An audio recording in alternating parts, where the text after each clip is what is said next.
اللہ رب العزت نے قرآن مجید فرقان حمید میں انسانوں اور جنوں کی تخلیق کا مقصد بیان فرمایا وما خلقت الجن والانس الا لیعبدون، کہ ہم نے جنوں اور انسانوں کو اپنی عبادت کے لیے پیدا کیا۔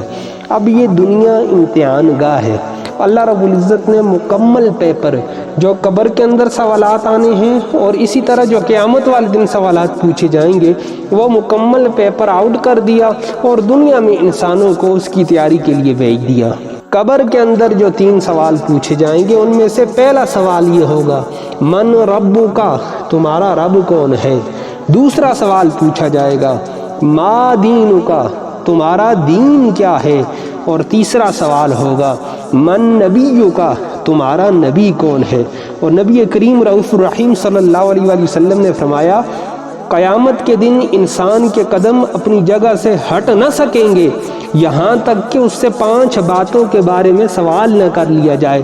پہلا سوال ہوگا عمر کن کاموں میں گزاری۔ دوسرا سوال جوانی کہاں صرف کی۔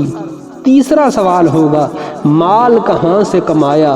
اور چوتھے نمبر کے اوپر مال کہاں خرچ کیا۔ اور 5واں سوال ہوگا جو علم حاصل ہوا اس پر کہاں تک عمل کیا۔ تو اللہ رب العزت ان 8 سوالوں کے جوابات کی تیاری ہر مسلمان کو دنیا میں کرنے کی توفیق عطا فرمائے تاکہ کل بروز قیامت اللہ رب العزت کی بارگاہ میں ہم مسلمان سرخرو ہو سکیں۔